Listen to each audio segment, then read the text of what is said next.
Bonjour et bienvenue à ce mardi Bonjour. à la parole, à la rencontre de la parole. Oui. Bonjour José. Salut. J'espère que vous allez bien et que vous vivez une belle rencontre avec nous. Vous vivrez une belle rencontre avec nous. Mettons-nous en sa présence pour une première prière. Seigneur Jésus, accorde-moi la grâce de te rencontrer dans cette prière. Trop souvent, je me laisse influencer par les paroles d'autrui, par la routine, par l'apathie, perdant ainsi le sens même qui devrait caractériser mes actions. C'est pourquoi je te demande de renouveler ma foi et d'accroître mon espérance, afin que je puisse sortir de cette méditation avec un amour renouvelé, sincère et total. Amen. Amen. Si vous vous souvenez, la semaine dernière, j'avais dit que j'allais vous poser une question. Je te pose aussi. Vas-y. Ben oui. D'après toi, est-ce que les psaumes sont une prière masculine? Oh, pareil. Oh, pareil, hein? Moi, j'espère qu'elle est aussi féminine que masculine. Je Et, le sais pas. j'ai fait des recherches. Oui. Parce que ça fait longtemps que je prie avec les psaumes. Je les ai priés à travers la liturgie des heures, prière du temps présent. Bon, on les prie à l'église aussi. Puis, c'est vrai, je ne peux pas dire que j'y ai déjà vu le nom d'une femme. Dans les psaumes. Ouais. Ou un psaume qui soit attribué à une femme. On va dire, c'est le psaume de David. On ne dira pas que c'est Esther ou Déborah ou bon, n'importe quelle autre femme biblique qui a écrit. C'est toujours le nom d'un gars. Ben, souvent, c'est David, mais ça peut être là, un autre nom. On parlera pas d'une femme comme telle en la nommant ou en disant même le mot femme. Alors, j'ai effectué une recherche puis j'ai trouvé que les psaumes ne sont pas justement exclusivement masculins. Bien que nombre d'entre ces psaumes-là aient été écrits par des hommes comme le roi David, qui reflètent leur expérience, les psaumes constituent une prière universelle qui englobe toute l'expérience humaine, masculine ou féminine. Ils sont utilisés dans les prières personnelles et liturgiques aussi pour tout le peuple de Dieu, hommes et femmes, dans diverses situations de la vie et d'humeur, joie, détresse, etc.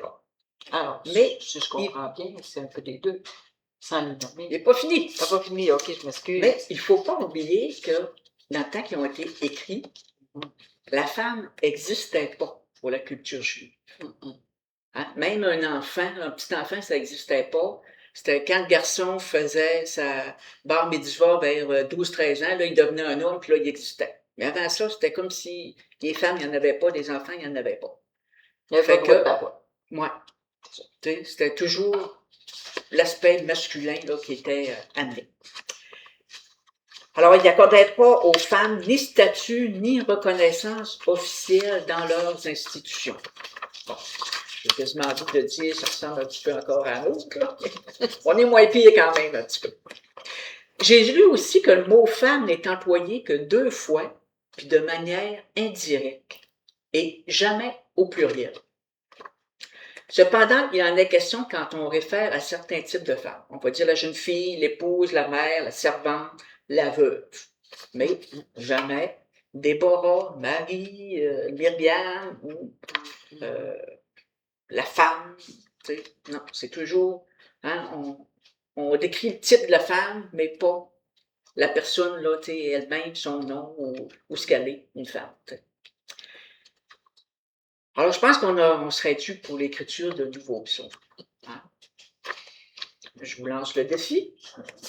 Mais en attendant, on va prier au moins celui d'aujourd'hui, qui est le psaume 88, 89. On n'oublie pas le chiffre 89, qui indique ce qu'on trouve dans nos Bibles là, catholiques. À nous autres, là. Alors que le chiffre 88, c'est plus là, les livres là, grec et hébreu, c'est ça? Hébreu, côté hébreu. Ouais.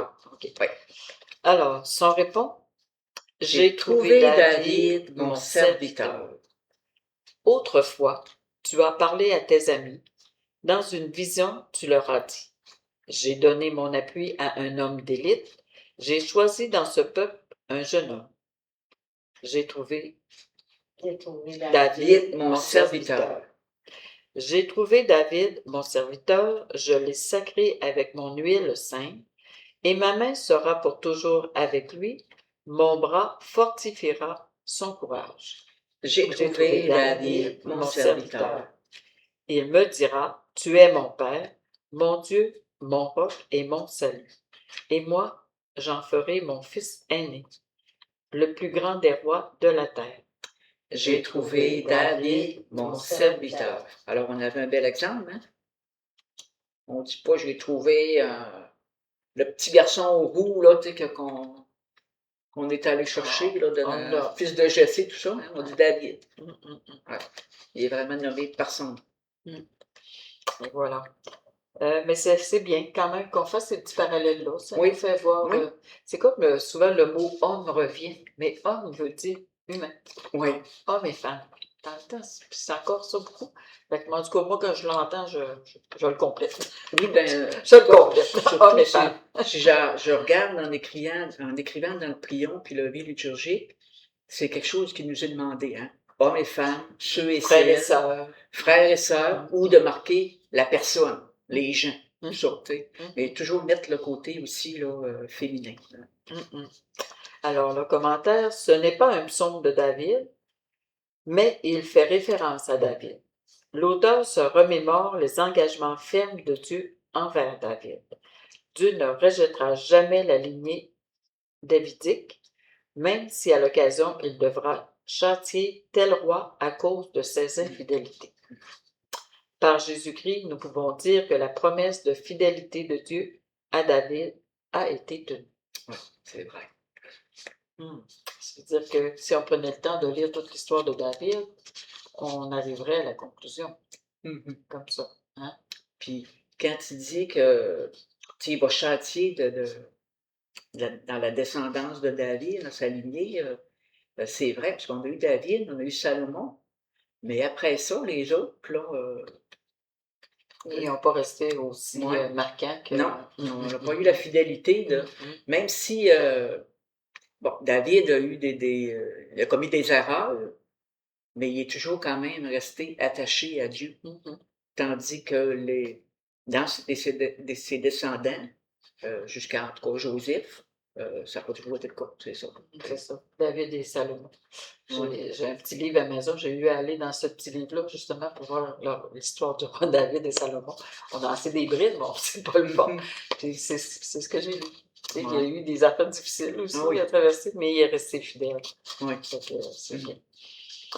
Mettons-nous maintenant à l'écoute de l'Évangile. Je passe la parole à Alors, Évangile de Jésus-Christ selon saint Marc. Gloire à toi, Seigneur. Alléluia, alléluia.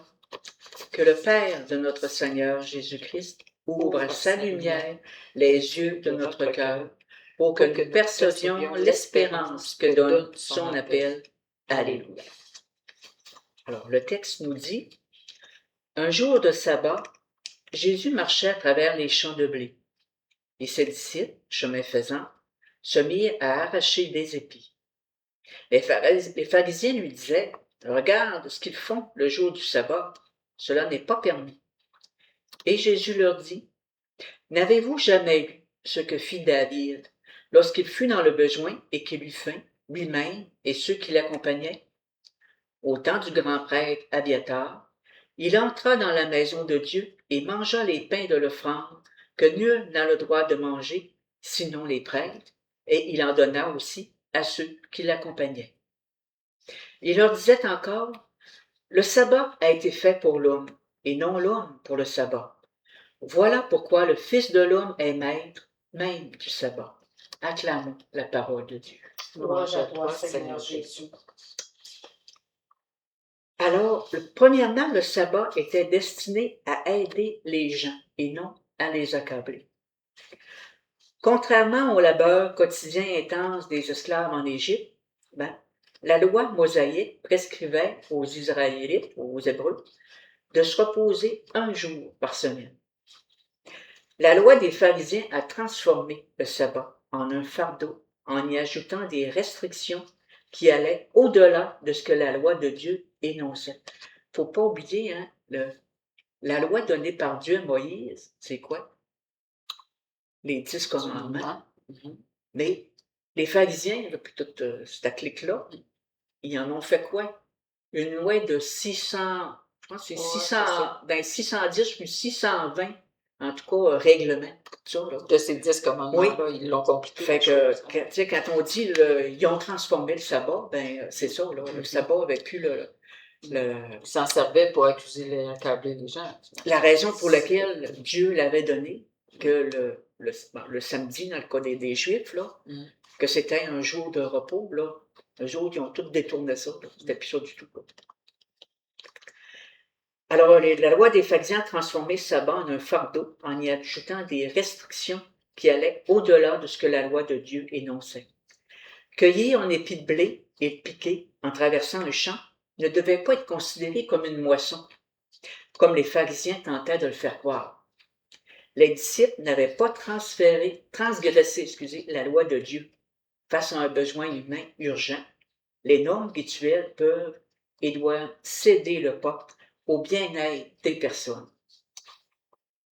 Je serais curieuse de voir, par rapport à nos normes rituelles à nous aujourd'hui, là, qu'est-ce qui est... si on cède, qu'on les applique pas, qu'on les remplace par quelque chose d'humain, tu sais. Je serais curieux de voir comment on réagit, comment notre institution, notre Église là, réagit. J'ai pas je sais pas. d'exemple qui me vient en tête, là, mais... Mais moi, je me dis, j'ai souvent posé la question à des gens, pas nécessairement qui se disent pas pratiquants, là, mais je leur dis, mais si t'arrives sur un accident, là, puis la personne elle meurt dans tes bras, qu'est-ce que tu fais? Ben, il dit, je le sais pas. Mais je dis, toi, t'es-tu baptisé? Il dit, oui. Ben là, qu'est-ce que tu fais? Ouais. Tu fais le signe de croix, puis tu Ouais. le donnes au bon Dieu. Tu sais, Ouais. c'est tout ce qu'il y a à faire. Tu Ouais. peux le faire. Il dit, je peux faire ça. Ben oui, tu peux le faire. Oui, oui. T'es baptisé, mon Mhm. chéri. C'est toi Oui. qui es là. Oui. Tu Fait sais, que, ça nous rappelle que le sabbat, ça a comme été quelque chose d'amour. Tu sais, vous avez travaillé pendant 6 jours, ben oui, je vous donne une journée de congé. congé. Une journée pour vous autres, pour la famille, pour vous visiter, pour être solidaire de d'autres personnes, vous reposer aussi, tu sais. Mais c'est ça, là. Fait que c'est important qu'on on- le sache aujourd'hui que ça a été transgressé, cette loi-là. oui, Là, ça a été tu sais. transgressé par les pharisiens, mais il me Mhm. semble qu'aujourd'hui aussi, nous autres, On il y a des fois, on transgresse aussi. on laisse passer le rituel avant Mhm. ce que la charité commanderait. En tout cas, Ok. à mon sens, là. OK. Ben, L'acte. je sais pas, excuse-moi, je sais pas si on peut aller jusqu'à dire, tu sais, je vais prendre mes grands-parents. Tu sais. Quand nous, on était jeunes, là, c'était sacré, il fallait aller chez grand-papa le dimanche. Ouais.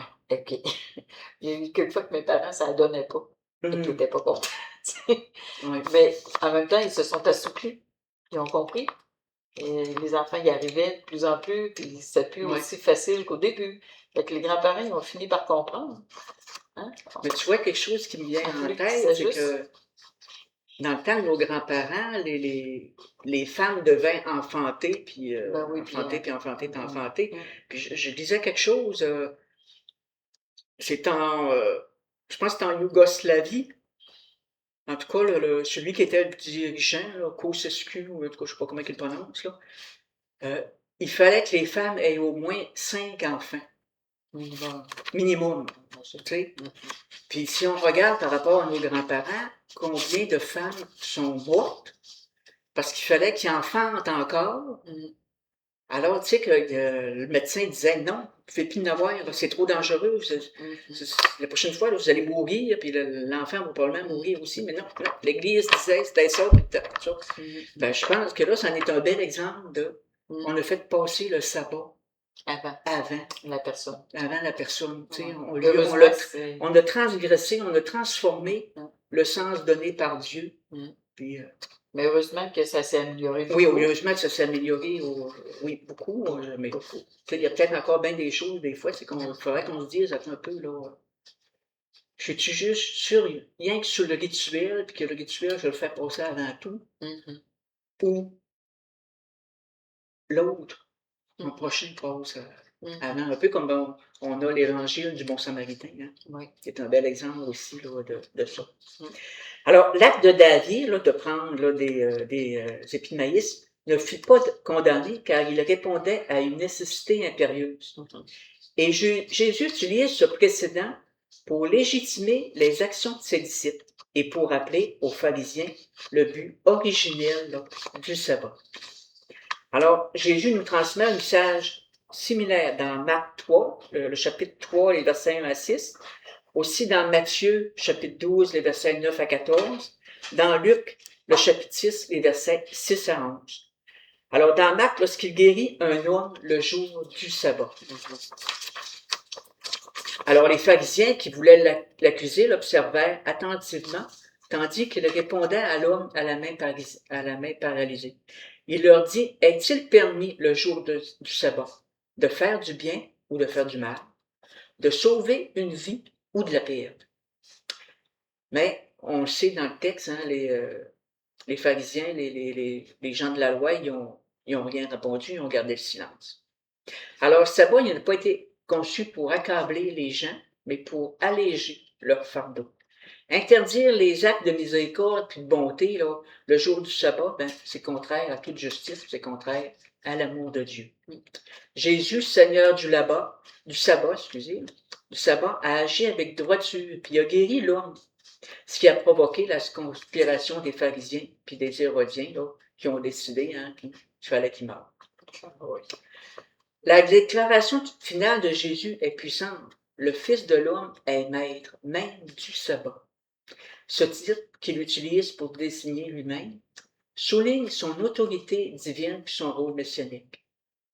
En proclamant sa seigneurie sur le sabbat, Jésus affirme le pouvoir d'interpréter puis d'accomplir la loi dans son intégralité. Hein? Dans le sens où ce qui est censé là, être. Hein? Cela remet non seulement en cause l'autorité des pharisiens, mais révèle aussi son identité, celle de celui qui apporte une perspective nouvelle à la relation entre Dieu, l'humanité et la loi. C'est quelque chose, hein? Oui. Ce texte aussi nous invite à réfléchir au sens de nos pratiques religieuses, puis à nous interroger sur la capacité à promouvoir véritablement l'amour, la justice et une vie pleine, aussi si elles ne sont plus là que de vaines formalités. Alors, comme je le disais, hein, est-ce qu'encore aujourd'hui, on fait passer le rituel avant l'amour, la charité, puis avant notre Dieu, en fin de compte, là, le vrai sens qu'il a donné là, à sa loi. Mais tu vois, un matin, on vivait l'expérience de la messe Oui, avec l'abbé Denis. oui, Comme un lancement pastoral, une occasion de se retrouver ensemble pour prier d'abord, puis ensuite avoir un moment d'échange. fraterniser, oui, Et c'était l'homélie. oui, Et c'était l'homélie de oui, oui. Denis. C'est vrai que un son matin, homélie, puis hein, il disait que lui-même, hein, si le sacré était trop fort, on pouvait se perdre là-dedans, oui, puis qu'on pouvait s'éloigner de la personne, oui, ou même de soi-même. oublier la Ouais. charité, puis Ouais. notre prochain, oui, c'est vrai. On l'a très bien entendu ce matin, hein? Alors, Jésus nous confronte également. Ah, le sabbat nous confronte également à la figure de Jésus, interprète par excellence de la volonté divine, qui nous appelle à vivre notre foi dans une perspective de liberté et de miséricorde, conformément au dessein originel là, de Dieu. Alors, on dépose ça hein, Oui, en prière, ces situations-là, c'est les questions aussi que ça soulève, là, puis on se met là, entre les mains de Dieu. Alors, allons-y pour une prière. Seigneur Jésus, fais de moi une personne intègre, qui ne craint pas les difficultés, qui n'abandonne pas sa mission, qui ne cherche pas à dissimuler son égoïsme derrière des positions en apparence cohérentes, mais dépourvues d'engagement et de véritable vertu. Seigneur, aide-moi à te suivre sincèrement. Combien de fois le respect des autres peut-il étouffer ma foi chrétienne? C'est pourquoi je dois rester près de toi afin d'avoir la force de vivre face à toi sans crainte d'aller à contre-courant. Amen. Amen. Et J'ai le goût de dire la manière dont on finit notre Père, justement. Ne nous laisse pas entrer dans la tentation, puis faire passer toujours le rituel, justement, avant notre prochain, puis la charité qu'on lui doit. Avant notre amour pour Dieu, ben c'est un c'est peu, justement, hein, c'est un c'est peu une tentation qu'on peut lui demander de nous libérer. une des annotations à la formation à Marais, c'est toujours tenir compte de la parole de l'autre. Partir de la parole de l'autre. Mm. Puis j'ai encore manqué le pas. On avait un souper ensemble. Puis là, c'était pas grand-chose. On s'en veut pas, là, tu sais. Puis on se parlait. Puis là, moi, j'ai mis mon petit mot. Puis là, à la fin de notre discussion, on s'est dit, hey, on dit la même chose, mais de manière différente. Tu sais. Fait que là, on s'est tapé Ok. dans la main, tu sais. Mais en même temps, j'avais juste à accueillir sa parole, tu vois. OK. C'est le défi, c'est un défi de tout instant. Parce que, tu sais, il y a tout un petit côté qui reprend le dessus, puis là, tu fais, voyons, tu sais. Fait que, mais Ouais. par après, pas sur le coup, là, même par après, je me suis dit, ah, là, dans ça encore, une petite affaire, tu sais. Ouais, Fait que, des fois, c'est pas mais d'en c'est prendre pas conscience, on faire grandit. passer le rituel Ouais, avant la charité, c'est des fois, tu fais passer, ben, c'est moi qui ai raison, c'est moi qui ai la ouais. bonne affaire, Mais puis, même si j'avais puis il y a plus raison, d'expérience. même si j'avais raison, l'autre, il faut jamais, il faut l'écouter. il faut attendre. Ouais. Tu sais, il faut, en discutant, attendre. Ce sera la prochaine fois qu'il Oui, fera puis comme ça. Puis c'est tout. Tu sais, c'est des pas fois, plus grave que ça. la manière que l'autre le dit, ça peut nous amener à réfléchir, Oui. à aller plus loin dans notre Ben tu sais, oui. propre perception de choses. tu sais. Exactement. Alors, ben, on vous souhaite une belle semaine et on Oui. se dit à mardi prochain. Et on va Terminer écouter avec notre chantier, chantienne. en portant toujours là, les intentions du monde.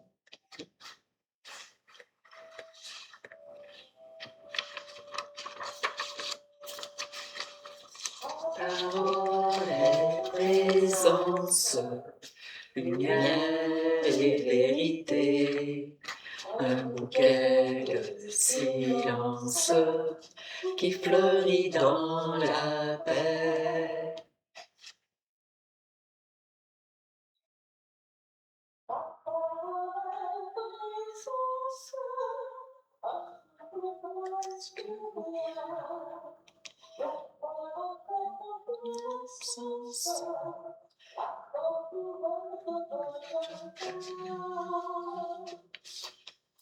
Ta parole est présence, lumière et vérité, un bouquet de silence qui fleurit dans la paix.